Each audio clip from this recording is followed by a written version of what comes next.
ഈശോ മിശിഹായ്ക്ക് സ്തുതിയായിരിക്കട്ടെ. മാക് ടിവിയിലൂടെ നമ്മൾ പല ആളുകളെയും നിങ്ങൾക്ക് പരിചയപ്പെടുത്തിയിട്ടുണ്ട്. എന്നാൽ ഞാൻ ഇന്ന് പരിചയപ്പെടുത്താൻ പോകുന്ന ആള് ഞാൻ ഇന്റർവ്യൂ ചെയ്തതിലെ ഏറ്റവും പ്രായം കൂടിയ ഒരാളാണ്.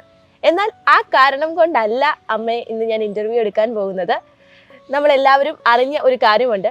നൂറുമേനി സീസൺ 2 സന്യാസിനികൾക്കും സന്യാസിനികൾക്കുമായിട്ട് നടത്തിയ പരീക്ഷയുടെ ഫലം പ്രഖ്യാപിച്ചിരുന്നു. 4 കാറ്റഗറികളിലായി നടത്തിയ മത്സരത്തിൽ ഡി കാറ്റഗറിയിൽ 1ാം സമ്മാനം നേടിയിരിക്കുന്നത് ബഹുമാനപ്പെട്ട സിസ്റ്റർ ലില്ലി ട്രീസ FCC ആണ്. അമ്മേ, ഈശോ മിശിഹായ്ക്ക് സ്തുതിയായിരിക്കട്ടെ. അമ്മ എത്ര വചനം എഴുതി? 359 വചനം എഴുതി.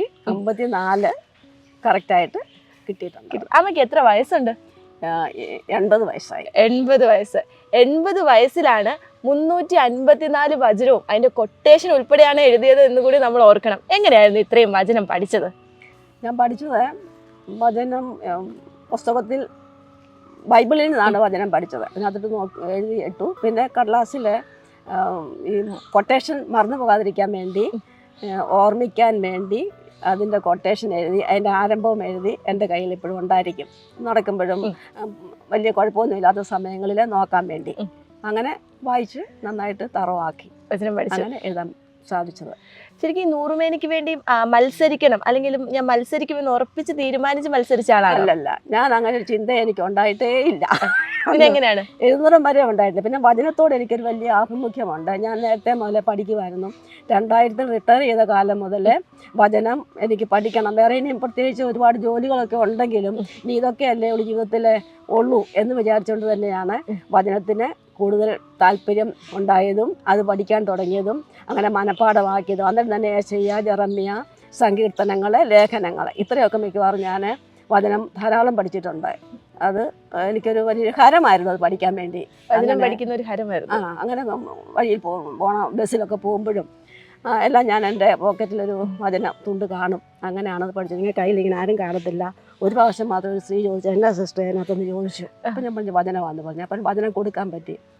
പിന്നെ ഇങ്ങനെ ഹോം മിഷന് പോകുമ്പോഴും വചനം വേണമായിരുന്നല്ലോ. അപ്പം അന്നേരമൊക്കെ അത് ആവശ്യപ്പെട്ടു, അതിനൊത്തിരി കൊടുക്കുമായിരുന്നു. ഒപ്പം അമ്മ ഒരു അധ്യാപിക കൂടിയാണ്. നീണ്ട നാളത്തെ സർവീസ് ഉള്ള ഒരു അധ്യാപിക. ഒരുപാട് കുഞ്ഞുങ്ങളെ പഠിപ്പിക്കാൻ സാധിച്ചു. അവർക്കൊക്കെ ഈ വചനം കൊടുക്കാൻ അമ്മയ്ക്ക് സാധിച്ചിട്ടുണ്ടോ? കുറച്ചൊക്കെ കൊടുക്കാൻ സാധിച്ചിട്ടുണ്ട്. പക്ഷെ ആ കാലഘട്ടത്തിൽ അങ്ങനെ കൊടുക്കാനുള്ള സമയമൊന്നും ഇല്ല. ബോർഡിൽ എഴുതിയിരുന്ന ഒരു ശീലമോ അതൊന്നും സാധിക്കത്തില്ല. നമ്മൾ ചെന്നു പഠിപ്പിച്ചു, പിള്ളേരോട് ചോദിച്ചു, അങ്ങനെയൊക്കെ പോരാനല്ല. പ്രാർത്ഥിക്കും, തുടക്കത്തിന് മുമ്പ് പ്രാർത്ഥിക്കും. അപ്പോൾ വചനം ഉപയോഗിച്ച് പ്രാർത്ഥിച്ചിട്ടുണ്ട്. അല്ലാതെ കുട്ടികളോട് വചനം പറയാനോ, അത് സൺഡേ സ്കൂളിലൊക്കെ അല്ലേ നമുക്ക് കൂടുതൽ സാധിക്കത്തുള്ളൂ. ക്ലാസ് റൂമിൽ അത് പറ്റുകയില്ലായിരുന്നു. അങ്ങനെ ചെയ്തിട്ടില്ല. ഓക്കെ. അമ്മ ഇപ്പോൾ 80 വയസ്സോളം പ്രായമുണ്ട് അമ്മയ്ക്ക്.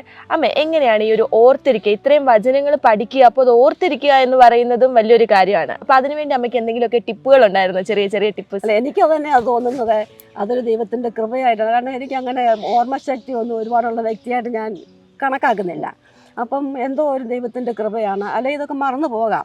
എനിക്ക് ഞാൻ ഉറപ്പിച്ച് ചെയ്യാൻ പോകുന്നെങ്കിൽ ഞാൻ എല്ലാവരും പറഞ്ഞു, 1 മാസം മുമ്പേ ഞാൻ പറഞ്ഞു എല്ലാം പഠിച്ചു കഴിഞ്ഞു കേട്ടോ, ഇനിയിപ്പോൾ അത് എഴുതിയാൽ മതി, പക്ഷേ അത് മറന്നു പോകുമെന്നുള്ള സംശയമുണ്ട് എന്ന് പറയുമായിരുന്നേ.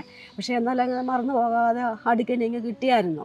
സമയം കിട്ടാഞ്ഞത് കൊണ്ട് എൻ്റെ സമയം തീർന്നു. കാരണം എനിക്ക് സ്പീഡ് അത്രയും ഉണ്ടായിരുന്നുള്ളൂ. അല്ലെങ്കിൽ കുറേ വചനം കൂടെ എഴുതാമായിരുന്നു. വചനം പഠിച്ചിട്ടുണ്ട്. 400 വചനമൊക്കെ ഹൃദിസ്ഥമാക്കിയിട്ടുണ്ടായിരുന്നു ആ പുസ്തകത്തിലെ തന്നെ. പക്ഷെ സാധിച്ചില്ല. അങ്ങനെ അങ്ങ് പോയി. അത്രയേ ഉള്ളൂ. അത്രയും എഴുതാൻ പറ്റത്തില്ല എന്നെ കൊണ്ട്. അപ്പൊ പ്രായത്തെ അതിജീവിച്ച് അല്ലെങ്കിൽ പ്രായത്തെ പരാജയപ്പെടുത്തിക്കൊണ്ട് വചനം എഴുതിയ അമ്മയാണ്. അമ്മ എഴുതുമ്പോൾ എന്തെങ്കിലുമൊക്കെ ബുദ്ധിമുട്ടുകൾ അനുഭവിച്ചിരുന്നോ? അതെനിക്ക് തോന്നിയത് വളരെ ഒരു വലിയ ദൈവത്തിൻ്റെ കൃപയായിട്ടാണ് എനിക്ക് തോന്നിയത്. എന്നു ചോദിച്ചാൽ ഞാൻ ആ എഴുതുമ്പോൾ മഠത്തിലിരുന്ന് ഞാൻ എഴുതി നോക്കിയിട്ടുണ്ട്. 1 മണിക്കൂർ അങ്ങേറ്റം എഴുതും. സ്പീഡ് കൂട്ടാൻ വേണ്ടി 10 മിനിറ്റ്, 1/2 മണിക്കൂർ, 1 മണിക്കൂറൊക്കെ എഴുതി. പിന്നെ എനിക്ക് എഴുതാൻ പറ്റത്തില്ല. കൈക്ക് വേദന, തോളിൽ വേദന, പിന്നെ അത് കഴിയുമ്പോൾ ആകക്ഷീണമൊക്കെ ആയിട്ട് അങ്ങ് പോകുമായിരുന്നു. പിന്നെ ഞാൻ പൂർത്തിയാക്കിയിട്ടില്ല അങ്ങനെ. പിന്നെ എനിക്ക് അത്ര എഴുതണം നോക്കാൻ സാധിച്ചിട്ടുമില്ല. പിന്നെ പക്ഷേ ഇവിടെ വന്ന് ആ 3 മണിക്കൂറും കൈക്ക് യാതൊരു വിശ്രമവും കൊടുക്കാതെ എഴുതിയിട്ടും എൻ്റെ കൈക്ക് വേദനയോ തോളിൻ്റെ വേദനയോ ക്ഷീണമോ ഉണ്ടായിട്ടില്ല. അപ്പോൾ ആ വചനത്തിൻ്റെ വലിയ ശക്തി ഞാൻ അനുഭവിച്ചു അവിടെ. അതെനിക്ക് ഒരു വലിയ ഒരു ദൈവത്തിൻ്റെ കൃപയായിരിക്കും എന്നെനിക്ക് തോന്നുന്നു. കാരണം ഓർമ്മിച്ച് എനിക്ക് ഇങ്ങ് വരുന്നുണ്ടായിരുന്നു. അപ്പോൾ ഇത്രയും വചനങ്ങൾ പഠിച്ച ഒരമ്മയാണ്. അമ്മേനെ ജീവിതത്തിൽ ഏറ്റവും കൂടുതൽ സ്പർശിച്ച ഒരു വചനം അതേതാണ്?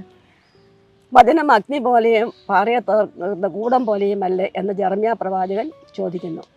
കർത്താവ് ചോദിക്കുന്നു. യെരമ്യാ പ്രവാചകനിലൂടെ കർത്താവ് ചോദിക്കുന്നു. അമ്മ ഇപ്പം അപ്പം ഞാൻ ആ വചനത്തിൻ്റെ ശക്തി കൂടം പോലെ ആ ഒരു വചനത്തിൻ്റെ ശക്തി എപ്പോഴും ഞാൻ അനുഭവിക്കുന്നുണ്ട്. അമ്മ നൂറുമേനി ഇത് അവസാന ഘട്ടത്തിലേക്ക് എത്തിക്കൊണ്ടിരിക്കുകയാണ്. അതിനകത്തെ അല്ല ഞാൻ പറഞ്ഞത്, അത് കുഴപ്പമില്ല, അമ്മേനെ സ്പർശിച്ചൊരു വചനം. പറഞ്ഞതുള്ളത്. ഓക്കെ, അമ്മ നൂറുമേനി അവസാന ഘട്ടത്തിലേക്ക് എത്തിക്കൊണ്ടിരിക്കുകയാണ്. ഒരുപാട് കുടുംബങ്ങൾ അതിന്റെ ഗ്രാൻഡ് ഫിനാലയിലേക്ക് മത്സരിക്കാനായിട്ട് ഒരുങ്ങുന്നുണ്ട്. അപ്പൊ ഇനി മത്സരിക്കാൻ ഒരുങ്ങുന്നവരോട് അമ്മയ്ക്ക് എന്താണ് പറയാനുള്ളത്? വചനം വളരെ ശക്തിയാണ്, ഔഷധമാണ്. പിന്നെ വചനം പഠിച്ചു കഴിഞ്ഞാൽ നമുക്ക് ഒന്നിനുകൊണ്ടും വിഷമിക്കേണ്ട ആവശ്യമുണ്ടാകുന്നത്. ഏത് സാഹചര്യത്തിലും എപ്പോഴും വചനമാണ് നമുക്ക് ശക്തിയും പ്രചോദനവും എല്ലാ കാര്യങ്ങൾക്കും നൽകുന്നത് എന്നുള്ള ആഴമായ ബോധ്യത്തോടു കൂടി കൂടുതൽ നന്നായിട്ട് പഠിക്കുകയാണെങ്കിൽ ജീവിതത്തിൽ എല്ലാ അഭിവൃദ്ധിയും ഐശ്വര്യവും എല്ലാം ദൈവം തരും എന്നുള്ള ആ ഒരു ബോധ്യം ഉണ്ടാകുന്നത് നല്ലതാണ്. വചനം പഠിക്കുകയും വചനം കൊടുക്കുകയും ചെയ്യുന്നത് നല്ലതാണെന്നല്ല, അത് വേണം എന്നാണ് എനിക്ക് പറയാനുള്ളത്. അപ്പോൾ അമ്മ ഒരുപാട് കുഞ്ഞുങ്ങളെ പഠിപ്പിച്ച ഒരു അധ്യാപികയാണ്. ഇന്നത്തെ സമൂഹത്തിൽ നമുക്ക് കുട്ടികൾക്കും അല്ലെങ്കിൽ യുവജനങ്ങൾക്കും ഒക്കെ വചനം പഠിക്കാൻ ഒരു ഇച്ചിരി മടി തോന്നുന്ന ഒരു കാര്യമാണ്. അവരോട് അമ്മയ്ക്ക് എന്താണ് പറയാനുള്ളത്? എനിക്ക് തോന്നുന്നത് ഇപ്പം വചനം പഠിക്കാനൊക്കെ വലിയ മടി ഉണ്ടോ എന്ന് സംശയമാണ്. കാരണം കുറേ പേരെങ്കിലും ഇപ്പം ഈ അച്ഛൻ്റെ മാന്തുരുത്തി അച്ഛൻ്റെ പരിശ്രമ ഫലമായിട്ട് ഇപ്പം ഈ നൂറുമേനി സീസൺ 1 സീസൺ 2 ഒക്കെ തുടങ്ങിയപ്പോഴേക്കും ഒരുപാട് പേര് വചനം പഠിക്കുന്നുണ്ട്.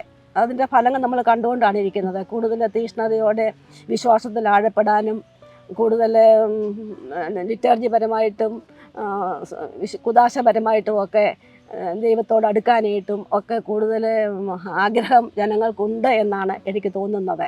അപ്പോൾ അങ്ങനെ കുറച്ചുകൂടെ നന്നായിട്ട് വിശ്വാസാധിഷ്ഠിതമായിട്ട് ജീവിതം നയിക്കുവാനായിട്ട് പരിശ്രമിക്കാനായിട്ട് വചനം ദൈവമാണല്ലോ. അപ്പോൾ ദൈവത്തിൽ ആഴപ്പെട്ട ഒരു ജീവിതം നയിക്കുവാണെങ്കിൽ നമുക്ക് എല്ലാത്തിനും മുന്നോട്ട് പോകാനായിട്ട് സാധിക്കത്തില്ല. ഏത് ബലഹീനതകളിലും പ്രയാസങ്ങളിലും ബുദ്ധിമുട്ടുകളിലും പ്രതിസന്ധികളിലും എല്ലാം ദൈവമാണ് നമുക്കെല്ലാം തരുന്നത് എന്നുള്ള ആ ബോധ്യം, ദൈവത്തിൻ്റെ കൃപ ഒന്ന് മാത്രമേ നമുക്ക് മുന്നോട്ട് പോകാനായിട്ട് സാധിക്കത്തുള്ളൂ എന്നാണ് എനിക്ക് തോന്നുന്നത്.